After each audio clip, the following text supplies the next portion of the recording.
Alright, hello fun and welcome back to Kerbal Space Program 2, where today we are back here at the Kerbal Space Center and about to head back on into the training center to do the next one of the tutorials, and I'm quite excited for that because, well, first and foremost, we get to see another one of those cool and fun little educational videos, and two, we'll be getting into, just some more helpful tutorials to remind me about things that I haven't done in several years. Good times. Before we do, though, a couple of things. I, of course, did work in the vehicle assembly building off camera to try and fix our truck, which, I do have it working now. It did take, flipping it around and then, going into the right-click menu for each of the parts and reversing their controls, but still, it was better than having to rebuild the entire thing. Also did work on another smaller rover that's hopefully faster, but I haven't tested yet, so we'll check that out after we do the training center stuff, like we have previously. Though, one more thing, I just realized, since we keep going into the training center and doing the, the tutorial training, we keep going into simulations with Pauses the World. I was slightly confused when I got on here just a moment ago and went, why is our time still so low? We've definitely been here for a lot more than that. Oh, yeah, the simulations in the training center pause time. So all the things we've been doing has not moved time forward at all, pretty much. So only whenever I've been messing around with the rovers in the VAB has time been moving forward. Wonderful. All right, well, let's head into the training center and to the next thing. Orbits are weird. Okay, so I'm assuming... Oh no, that'll be the next one, orbital transfers. I was about to say maybe it's going to try to get us to the moon, but no, that's probably that one. So this one's probably adjusting orbits, perhaps? Let's find out. Alright, so orbits are weird. We'll get the educational video.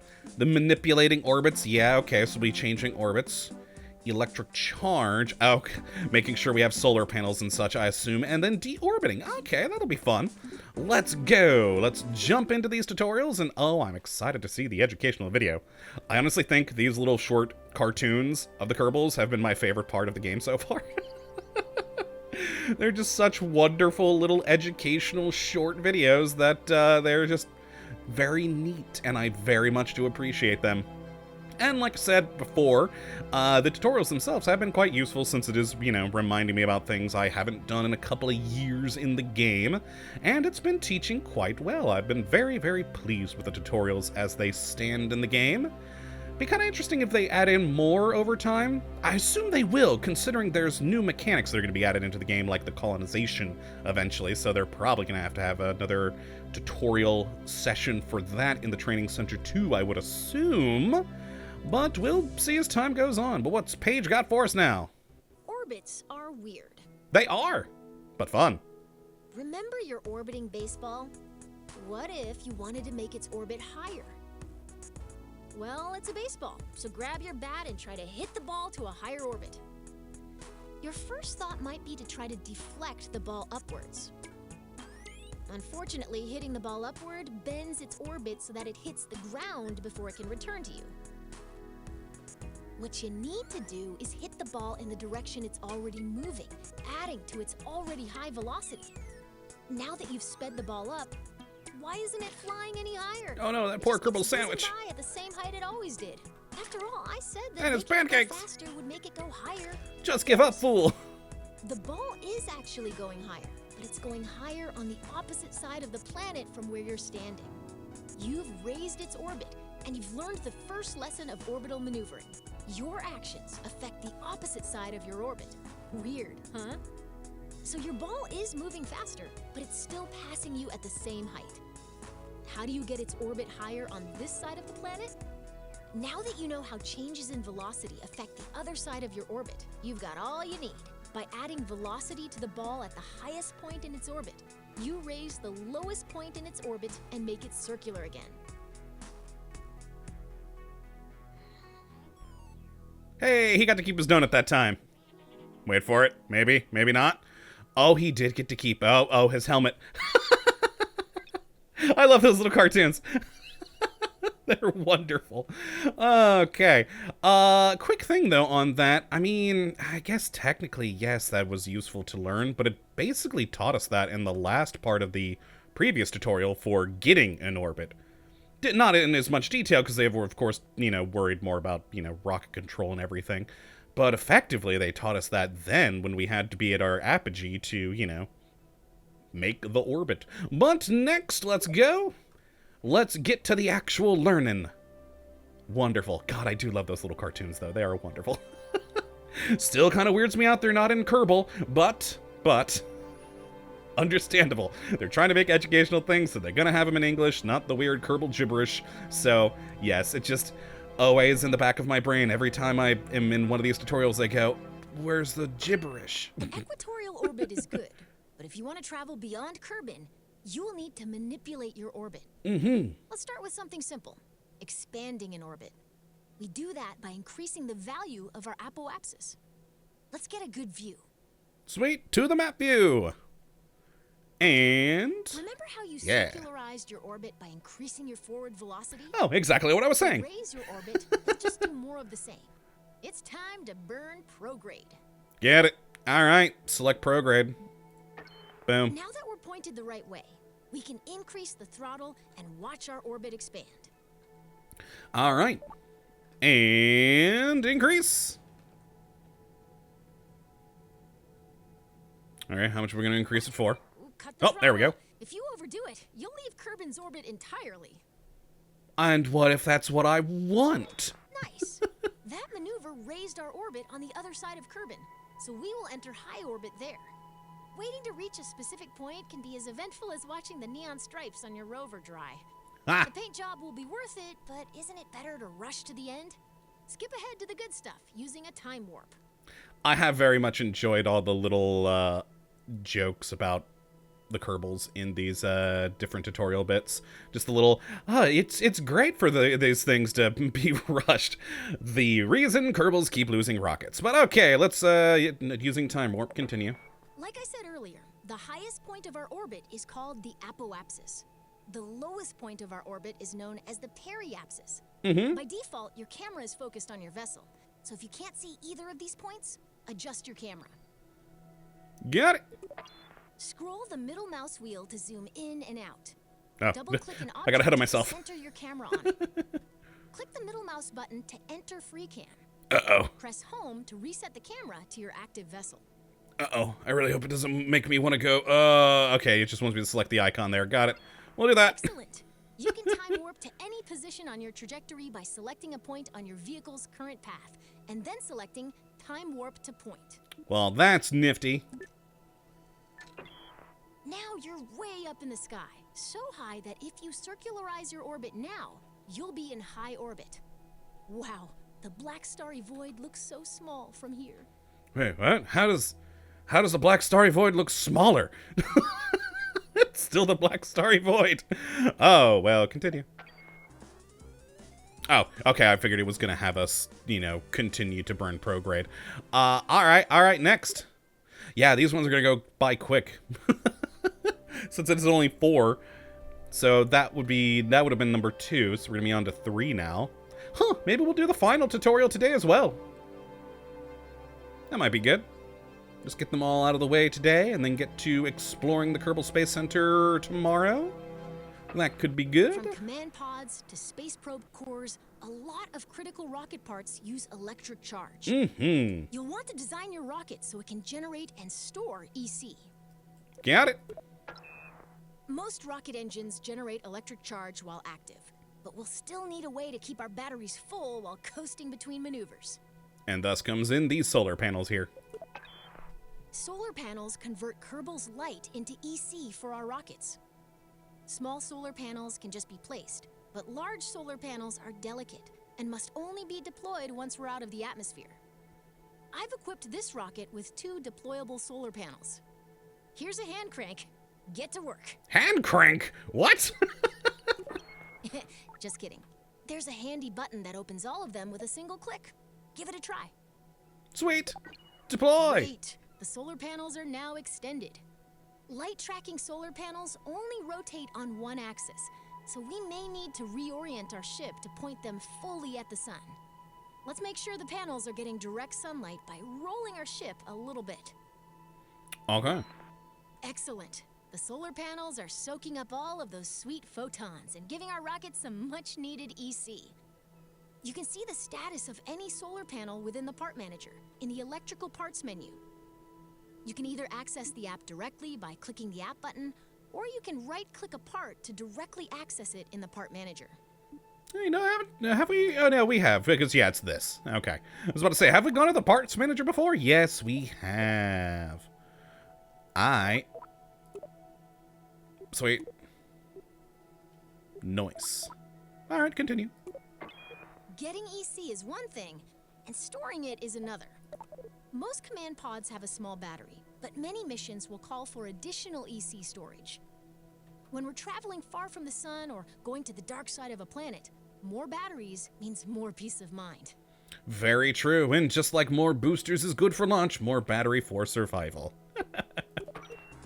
And next, oh my god, yeah, maybe we will get to both the final 2 tutorials today. That might be a good way to go, because these ones are going through super quick, because now we just have to deorbit, I think, was the last one? Which, that's not going to take long. Just, you know, burn retrograde. And boom. Splashdown. Hopefully. Or explosion. With our luck, it's explosion. It is KSP after all. That's the more likely scenario for everything. At some point, the crew will run out of snacks. Did you know a Kerbal is 99.9% more likely to crash when hungry? I mean, who wouldn't? That's when it's time to head back down to Kerbin, a planet known for its plentiful snack options. First, let's get a better view for this operation. You know, I was just thinking about it with the colonies before. Are they going to add in some sort of resource like snacks down the road? I don't remember. I'll have to look at their roadmap after recording this. But for now, to the map view. Remember how we burned prograde to raise our orbit? To lower our orbit, we burn in the opposite direction, retrograde. Indeed. SAS can really help us out here, so let's turn that on. Now flip retrograde, the opposite direction. All right. Nope. The rocket I is pressed too aligned quick, to but retrograde. didn't let him finish. Increase the throttle and burn until our trajectory is just past the atmosphere. Got it. As we decelerate, watch what's happening to our periapsis. It's going down. As it enters the atmosphere, this rocket is on a path back to the ground. Don't ease off the throttle yet, though. We're going to keep burning until our trajectory intercepts the ground. This should give us... That's it. Let's stop our burn. You know what? I'm a little bit sad about that because, you know, it's happened several times with me getting ahead of myself on accident when I wanted to hear the rest of what Paige was saying. That one, though, was the game. They didn't time that one right. She had a lot more to say than we had time to, you know, burn. Oh, well, throttle 0. Now that we're on a collision course with Kerbin, we need to turn that collision into something more survivable. This process of crashing without dying is called landing. Our upcoming stage will activate a decoupler, dropping the engine and exposing a very important heat shield. Why don't you do that now? Yeah, except again, the heat shield doesn't matter in the game as it stands at the moment, but okay. Great. We're on our way down and our heat shield is exposed. Have you ever wondered what a marshmallow feels like when it catches on fire? You're about to find out. Okay. I'm going to go back out into this view. Bye, fuel tank. Good luck out there. Alright, yeah, okay, continue. Oop, missed the button? Oh, wow. Yeah, that was it. I figured we'd actually be entering orbit, but no. Or, well, entering atmosphere again. Okay, and tutorial. I guess technically we already did do that, right, with the parachute tutorial. So they didn't need to bring us all the way to that point. That's fair. Yeah, we might as well do the other tutorial, too. The other ones went for so much longer because they were quite a few points. But these were only a handful. Alright, yeah, we'll do that. We'll do that. My original plan was to do each of the little tutorial chunks in each episode, but... yeah, why not? The next episode we can get to exploring to the training center.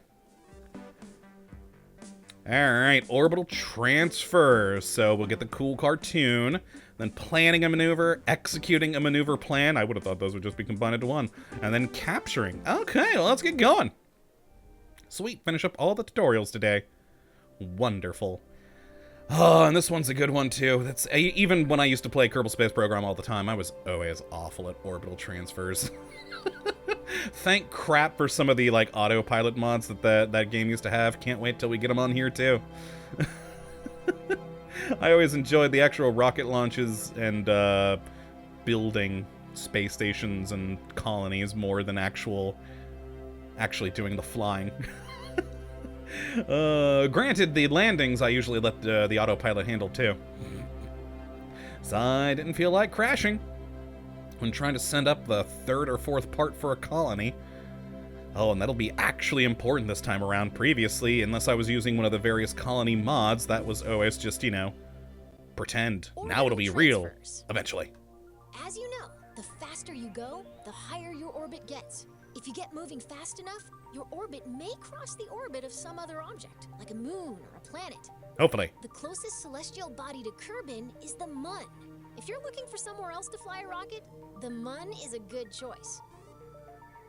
The real trick to getting there is timing your departure so that the Mun captures your vehicle at its highest point. If you mistime your departure, you may miss the Mun entirely, which creates a lot of paperwork. Ha!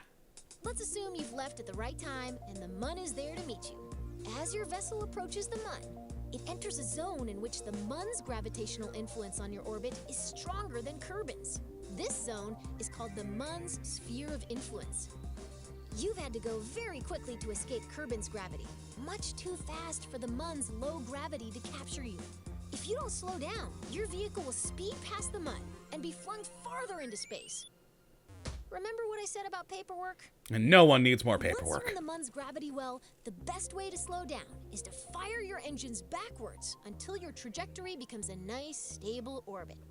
Now you're a moon of the Mun. Ha! Okay. And even though I know it's supposed to be pronounced Mun, I refuse to call it that. Next.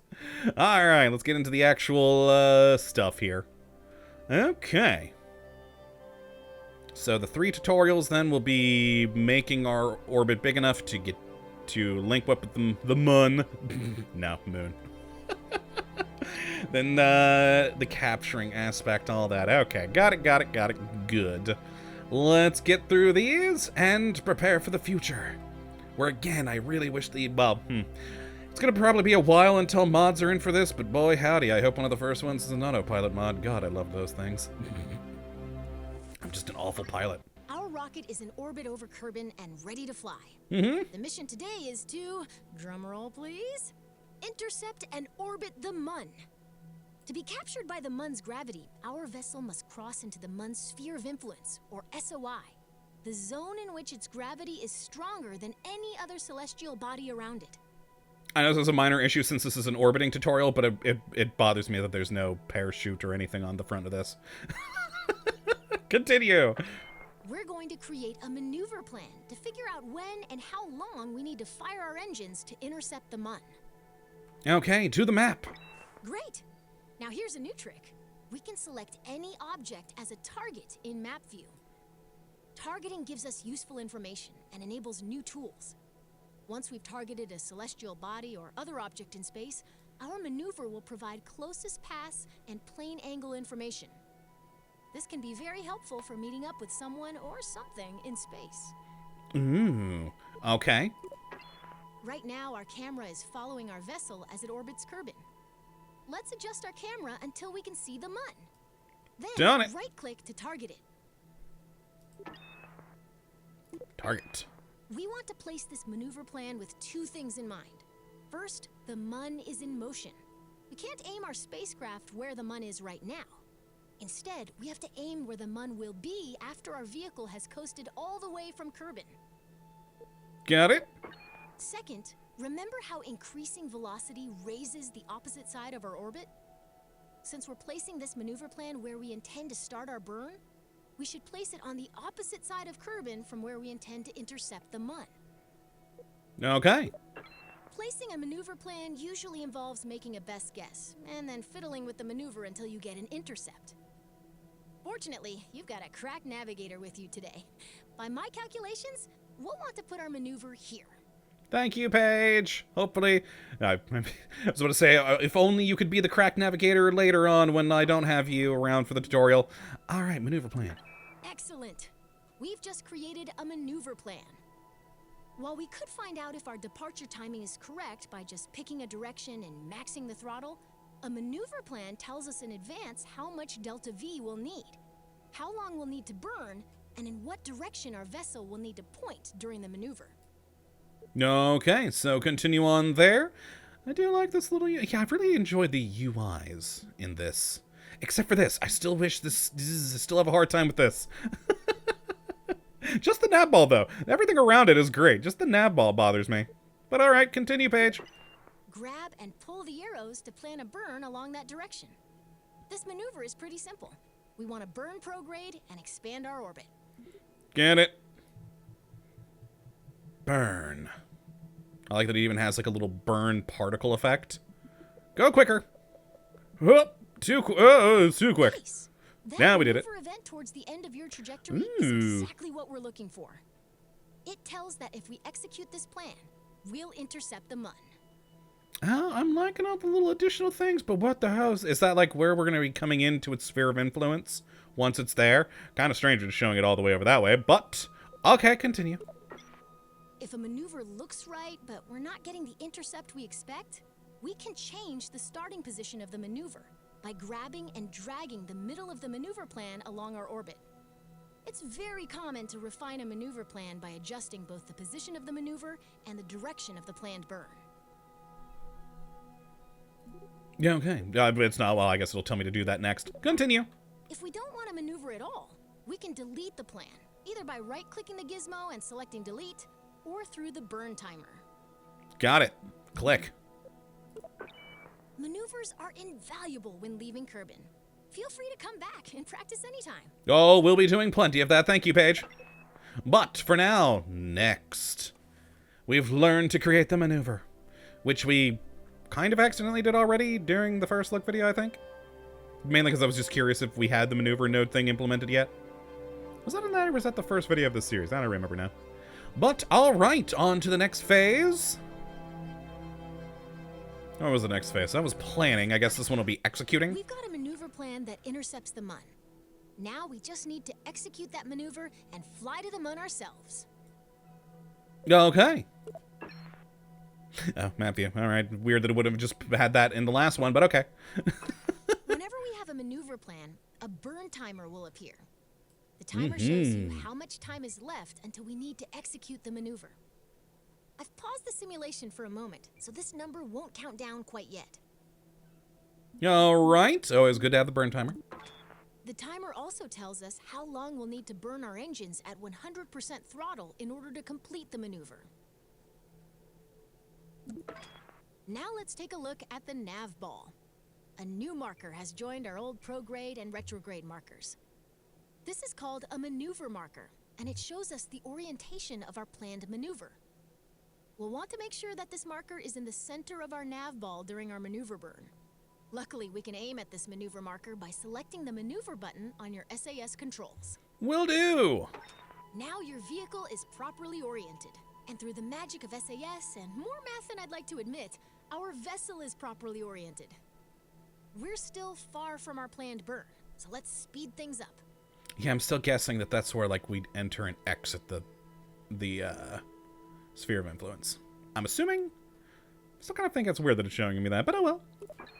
While we could rely on our reflexes to time warp at the perfect moment, a less stressful alternative is warping to a specific point in our orbit. See this button? Select it to warp automatically to the moment before our maneuver begins. Convenient!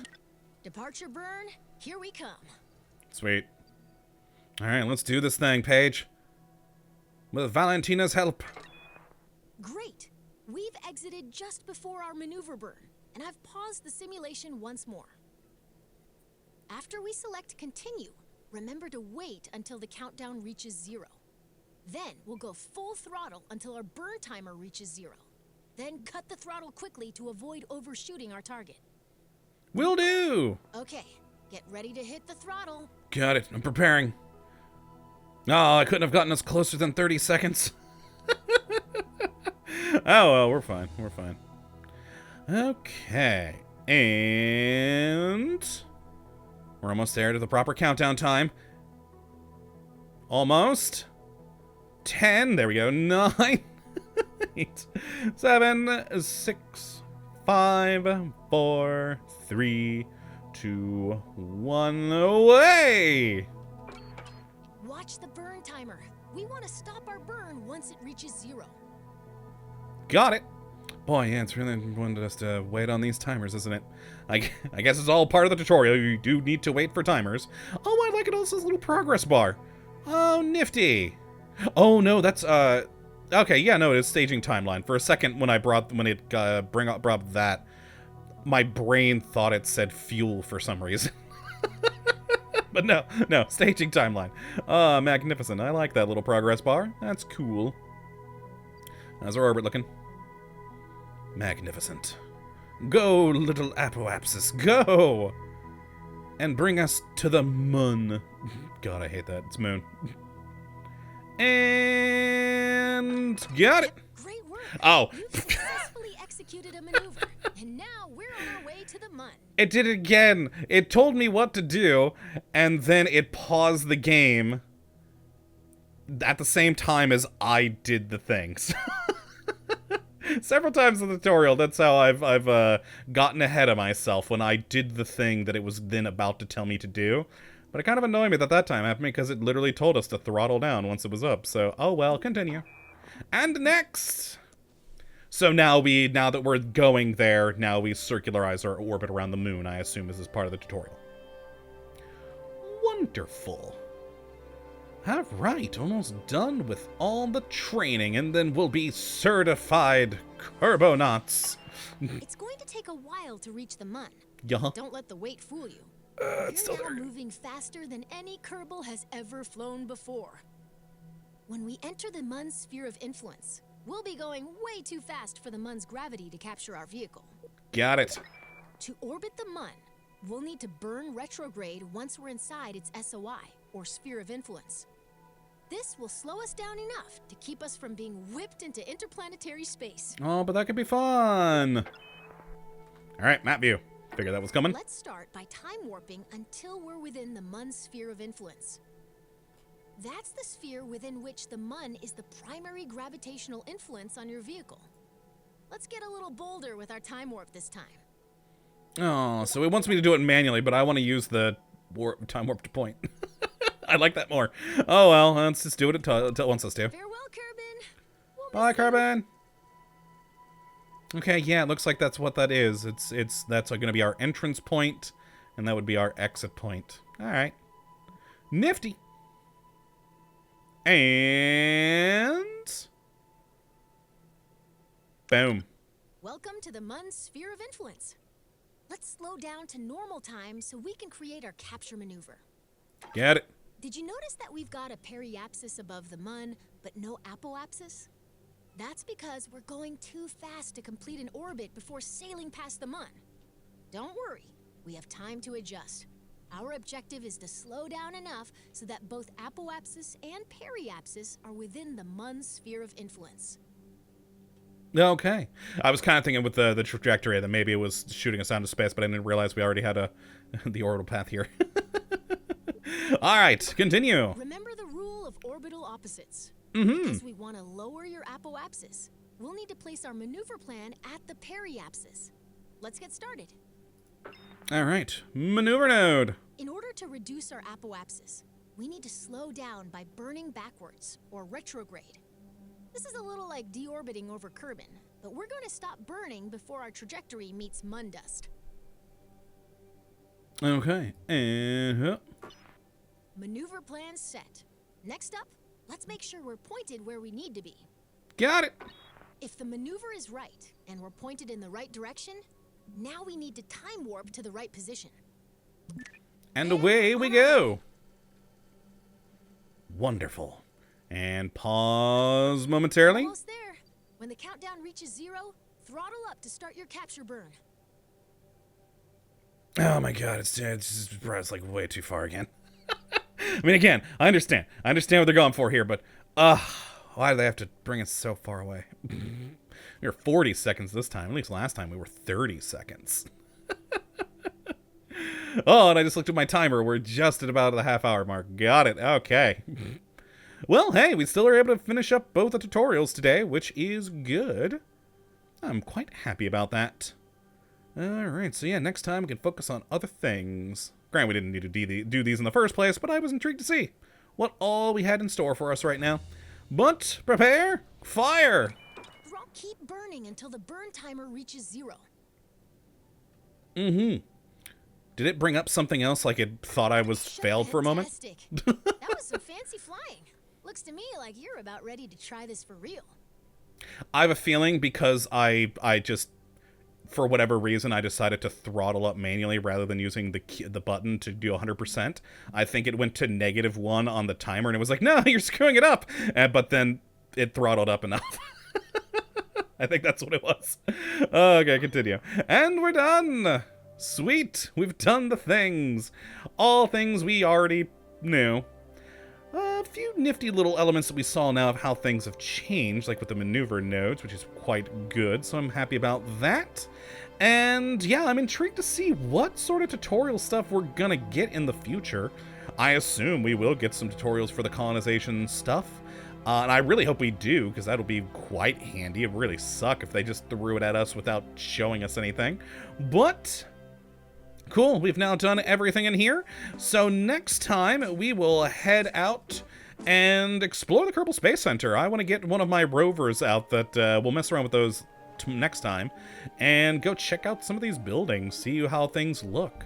Hopefully, we'll see how it all pans out. But that's going to be it for today. Hopefully, y'all have enjoyed and you do come back for the next. But until that time, thank you for watching as always. Well, have a good one.